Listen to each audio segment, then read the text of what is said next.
السلام عليكم، نتمنى تكونوا بخير وبصحة جيدة، ومرحبا بكم في مطبخ ضياء النور. الوصفة ديال اليوم عبارة عن سفة بالبلبولة ديال الشعير أو سميد الشعير بأملو والفواكه الجافة. غنقدموه بطريقة صحية بامتياز، خاصة لمحبي الأكل الصحي، وتقدروا تقدموها كطبق رئيسي للعشاء أو طبق مرافق في وجبة الغداء. ونخليكم مع المقادير وطريقة التحضير.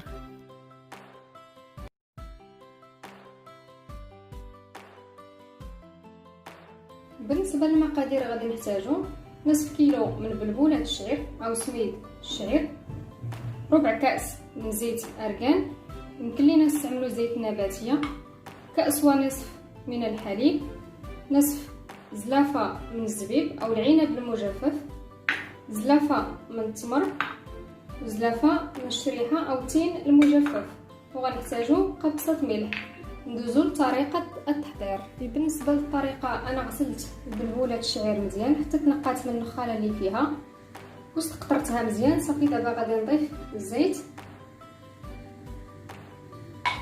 ملح، وغادي نحاول ندهنها مزيان بهذا الزيت هذا.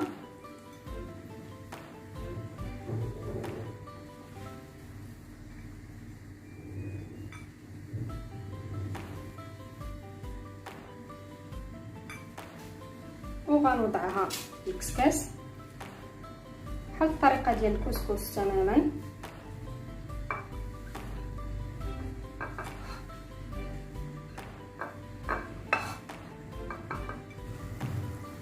غادي نوضعها باش تفور التفويره الاولى لمده ديال 15 دقيقه، وغادي ندوزو باش نحضروا املو بالكاوكاو اللي غادي نسمو به هذا الطبق هذا. بالنسبه للمقادير غادي نحتاجو 500 غرام من الكاوكاو او الفول السوداني محمر في الفرن، كأس من عسل النحل نوع الجيد، كأس من الزيت، زيت الزيتون حسب الكميه اللي استعملتو حسب الكثافه اللي كتفضلوا، وهنا قبصه ملح. ندوزو لطريقه التحضير.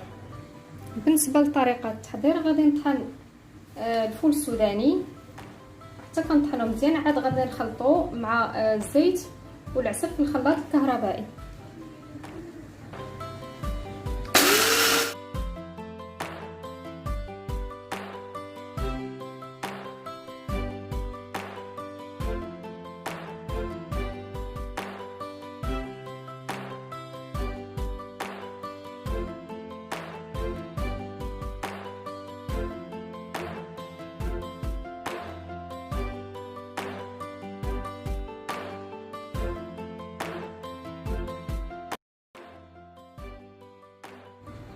دابا ملي تطحن غادي نضيف العسل والزيت ونخلط المكونات حتى كينسجموا مزيان. وانتوما كتخلطوا الا جاكم معاقد اولا ثقيل ممكن انكم تضيفوا الزيت حسب الكثافه اللي كتبغيو.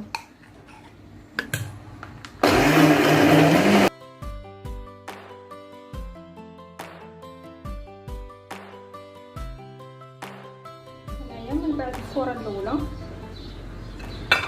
نزولوها من الكسكاس،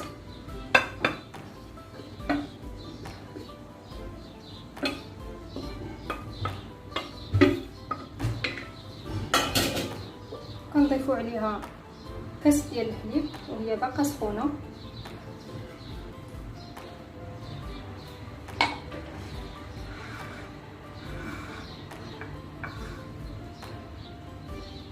وغادي نغطيها ونخليها لمده ديال 10 دقائق باش تشرب داك الكاس ديال الحليب.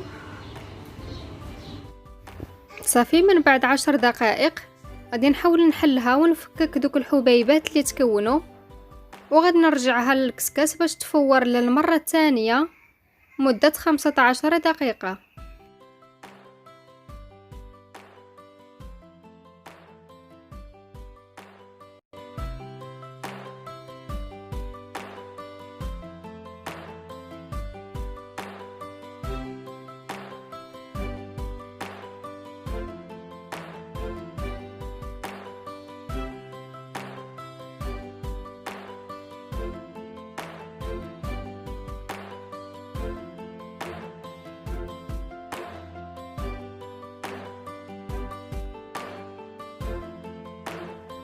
ومن بعد ما تفور ليا التفويره الثانيه غادي ندوز نقطع الفواكه الجافه اللي عندي اللي غادي نستعمل. يمكن لكم تستعملوا اي فواكه جافه من اختياركم.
من بعد ما كتفور البلبوله ديالنا التفويره الثانيه غادي نوضعها وغادي نضيف عليها الفواكه الجافه اللي قطعنا.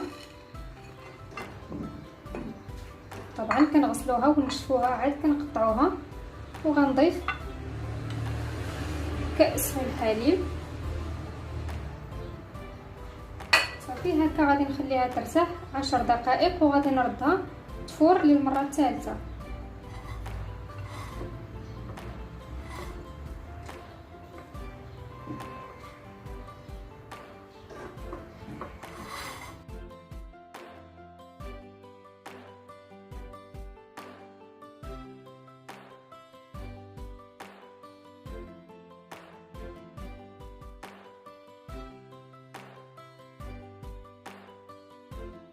من بعد 10 دقائق غادي نوضعها في الكسكس ونردها باش تفور للمرة الثالثة والأخيرة مدة 15 دقيقة.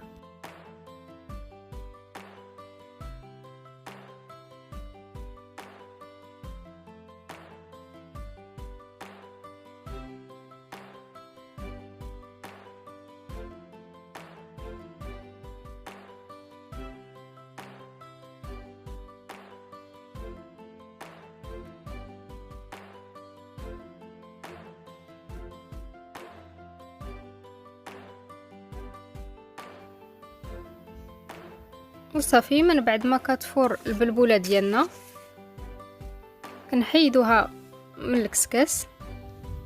تفورات للمره الثالثه والاخيره يعني كتكون طايبه وجاهزه للتقديم. غادي نقسموها وغادي نحطوها في طبق التقديم. اذا غادي نحتاج ملعقه من القرفه وملعقتين من العسل. يمكن لكم ايضا تستعملوا السكر الثقيل حسب الرغبه. انا غنستعمل العسل باش نحافظ على القيمه الغذائيه ديال هذا الطبق هذا.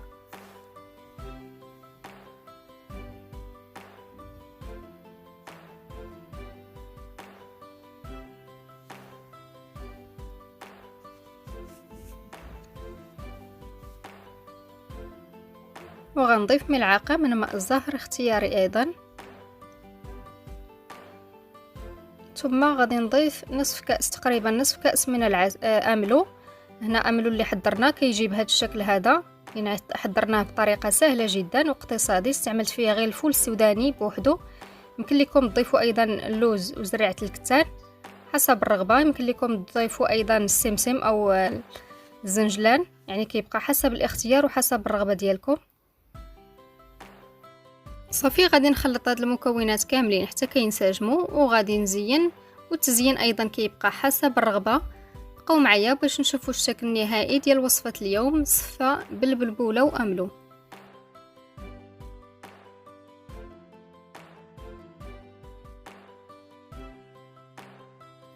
وهذا هو الشكل النهائي ديال الطبق اللي حضرناه في وصفه اليوم.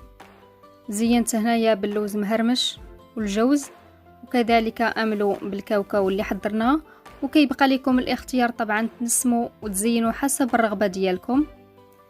فهذا الطبق غني جدا كيف ما كتعرفوا الفوائد المذهله ديال بلبوله الشعير اللي تكلموا عليها مجموعه من الاطباء، من بينهم الدكتور احليمي اخصائي في التغذيه، اللي كنشكره من هذا المنبر على المعلومات والنصائح اللي كيقدمها باستمرار. وكنتمنى تعجبكم الوصفه ديال اليوم وتجربوها، اكيد ما غتندموش.